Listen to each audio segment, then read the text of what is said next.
First off, I'd like to say thank you for allowing me to speak today. It's truly an honor to be standing here before the woman who has dedicated countless hours to this district. I can only imagine the sacrifices that must have required. So let's talk about how those sacrifices made me feel and people who were like me. My time at Etiwanda School District has been filled with racism, blatant, and subtitled, direct, and ignored.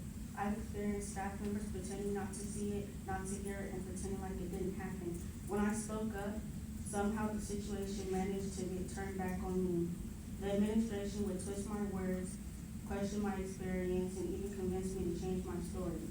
Call my mom. That simple request seemed to throw administrations into complete confusion. More times than I can count, they responded with the lines along, "We're trying to prevent that." Oh, of course. How silly of me to think that my own parents should not be involved while I was being interrogated and pressured into submitting things that I never did. But that was the only way to make them stop and to make them back off. I've been called a black monkey bitch at school. The response was there was no witness, and they never said that. So obviously I must be crazy and it never happened. I walked to the park to get picked up by my aunt, and I saw my bully. I asked her why she kept talking about me and why she wanted to fight me, and I never even had a conversation with her. She cried, she ran away, and suddenly all my stuff at the end of the year got taken away. My 8th grade field trip, dance, and field events. Because I'm clearly intimidating. I'm 4'9" and 90 pounds, and I'm a massive threat. But the real threats are the people who felt comfortable calling me racist slurs and making fun of my hair with no consequences, just another day at school. But thanks to my bullies, because now I'm the best breaker in the Inland Empire. My mom always told me, don't let it bring you down, let it motivate you. So I did. I plan to take that motivation even further. I want to be an orthodontist, maybe even an oral surgeon. Another thing I owe to my bullies, because thanks to them, I imagine wiring so many jobs shut. Thanks to administration, they're a joke.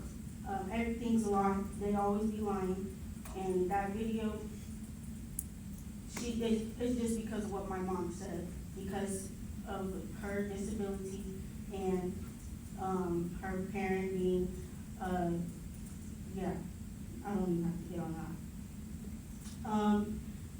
Most of them act like they can't see anything and they ignore everything that goes around. And it's sad that I watched my little brother go through the same things that I did. Those kids are the reasons I'm here today, and I'm gonna keep fighting. Day Creek has been one of the worst experiences I've ever had in my life. There's little enrichment, little support, and a whole lot of being written off. Just like so many other black students, while every blonde-haired, blue-eyed student who shed a tear immediately supported the kind of support I can only dream of. I was bullied in multiple classes in my old school at Summit, and none teacher did anything about it. They watched it happen. They watched kids throw things in my hair and make fun of the way I looked. It took for me to hit a kid with a social studies book for them to stop. So I would like this to stop and keep up the great work, Ms. Spring.